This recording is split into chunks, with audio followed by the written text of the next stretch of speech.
ಎಲ್ರಿಗೂ ನಮಸ್ಕಾರ. Welcome back to my YouTube channel. ಯಾರೆಲ್ಲ ನನ್ನ ಚಾನಲ್ನ ಇನ್ನೂ ಸಬ್ಸ್ಕ್ರೈಬ್ ಮಾಡ್ಕೊಂಡಿಲ್ಲ ಸಬ್ಸ್ಕ್ರೈಬ್ ಮಾಡ್ಕೊಳ್ಳಿ ಅಂತ ಹೇಳ್ತಾ ಇವತ್ತಿನ ವೀಡಿಯೋಸ್ನ ಸ್ಟಾರ್ಟ್ ಮಾಡೋಣ.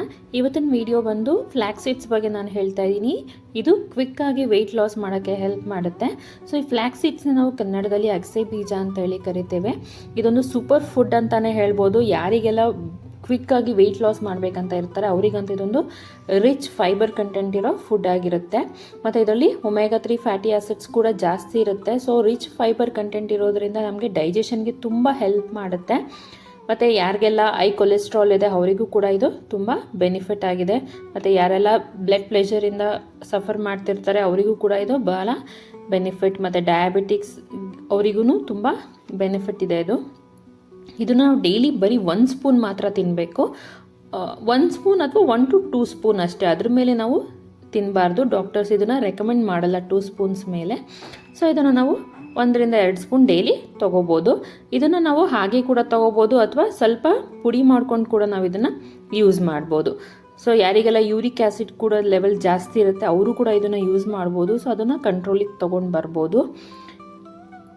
ಇದನ್ನು ನಾವು ಪುಡಿ ಮಾಡಿಟ್ಕೊಂಡು ಮಜ್ಜಿಗೆನಲ್ಲಿ ಕೂಡ ಹಾಕ್ಕೊಂಡು ಕುಡಿಬೋದು ಅಥವಾ ಹಾಗೆ ನೀರಲ್ಲಿ ಕೂಡ ನಾವು ಇದನ್ನು ಮಿಕ್ಸ್ ಮಾಡಿಕೊಂಡು ಕುಡಿಬೋದು.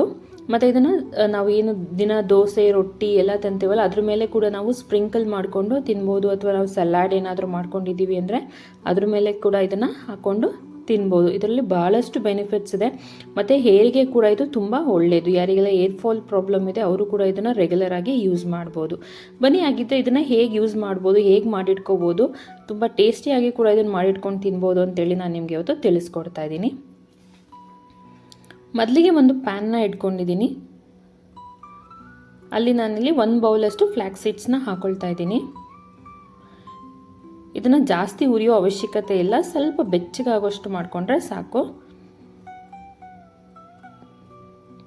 ನೋಡಿ ಈ ರೀತಿ ನಾನು ಇದನ್ನು ಬಿಸಿ ಮಾಡ್ಕೊಳ್ತಾ ಇದ್ದೀನಿ.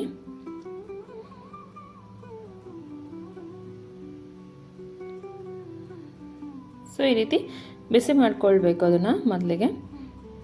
ನಂತರ ನಾನಿಲ್ಲಿ ಒಂದು 3 to 4 ಡ್ರಾಪ್ಸ್ ಅಷ್ಟು ತುಪ್ಪ ಹಾಕೊಳ್ತಾ ಇದ್ದೀನಿ. ತುಂಬ ಟೇಸ್ಟಿಯಾಗಿರುತ್ತೆ. ಸ್ವಲ್ಪ 3 to 4 ಡ್ರಾಪ್ಸ್ ಅಷ್ಟೇ ಹಾಕೋಬೇಕು. ನೋಡಿಲಿ ಇಷ್ಟು ನಾನು ತುಪ್ಪನ ಹಾಕೊಳ್ತಾ ಇದ್ದೀನಿ. ಮತ್ತು ಇದನ್ನು ಚೆನ್ನಾಗಿ ಮಿಕ್ಸ್ ಮಾಡ್ಕೋಬೇಕು. ಎಲ್ಲ ಫ್ಲ್ಯಾಕ್ಸ್ ಸೀಡ್ಸ್ಗೂ ತುಪ್ಪ ಅಂಟೋ ಹಾಗೆ ಮಿಕ್ಸ್ ಮಾಡ್ಕೋಬೇಕು. ಜಾಸ್ತಿ ತುಪ್ಪ ಹಾಕೋಬೇಡಿ, ಜಸ್ಟ್ 3 to 4 ಡ್ರಾಪ್ಸ್ ಅಷ್ಟೇ. ಸೊ ಈ ರೀತಿ ಹಾಕ್ಕೊಂಡು ಮಿಕ್ಸ್ ಮಾಡ್ಕೋಬೇಕು. ನೋಡಿ ಇದು ಚೆನ್ನಾಗಿ ಮಿಕ್ಸ್ ಆಗಿದೆ.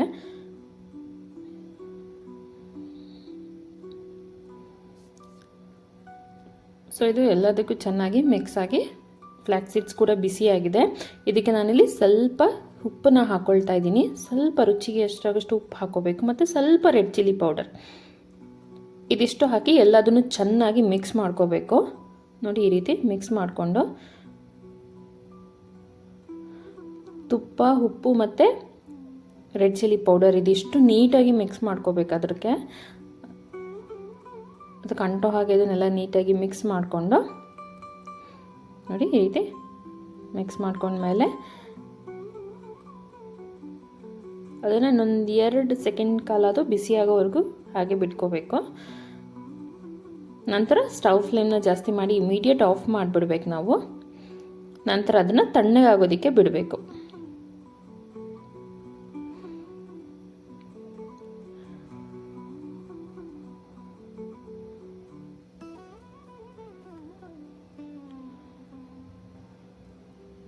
ಬೇಕಿದ್ರೆ ನೀವು ಪೌಡರ್ ಕೂಡ ಮಾಡ್ಕೋಬೋದು, ಬಟ್ ನಾನು ಪೌಡರ್ ಮಾಡಲ್ಲ, ಇದನ್ನು ಹಾಗೆ ಇಟ್ಕೋತೀನಿ.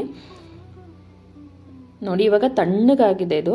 ನೋಡಿ ಈ ರೀತಿ ಈಸಿಯಾಗಿ ಅದು ಸ್ಪೂನಲ್ಲಿ ಬೀಳಬೇಕು. ಆ ರೀತಿ ತಣ್ಣಗಾಗಿ ಎಲ್ಲ ನೀಟಾಗಿ ಮಿಕ್ಸ್ ಆಗಿರಬೇಕು. ಇದನ್ನು ನಾನು ಒಂದು ಏರ್ ಟೈಟ್ ಕಂಟೈನರ್ಗೆ ಟ್ರಾನ್ಸ್ಫರ್ ಮಾಡಿಕೊಂಡು 1 ವಾರದಿಂದ 2 ವಾರದವರೆಗೂ ಇಟ್ಕೊಂಡು ಡೈಲಿ 1 ಸ್ಪೂನಿಂದ 2 ಸ್ಪೂನ್ನ ತಿಂತೀನಿ. ಇದನ್ನು ನೀವು ಬೇಕಾದರೆ ಪುಡಿ ಮಾಡಿ ಕೂಡ ಇಟ್ಕೋಬೋದು ಅಥವಾ ಹಾಗೆ ಕೂಡ ಈ ರೀತಿ ಇಟ್ಕೊಂಡು ಡೈಲಿ 1 ರಿಂದ 2 ಸ್ಪೂನ್. ತುಂಬ ಟೇಸ್ಟಾಗಿರುತ್ತೆ, ತುಂಬ ಚೆನ್ನಾಗಿರುತ್ತೆ. ಯಾಕೆಂದರೆ ನಾವು ಸ್ವಲ್ಪ ತುಪ್ಪ, ಉಪ್ಪು ಮತ್ತು ರೆಡ್ ಚಿಲ್ಲಿ ಪೌಡರ್ ಹಾಕಿರೋದ್ರಿಂದ ಭಾಳ ಟೇಸ್ಟಿಯಾಗಿರುತ್ತೆ.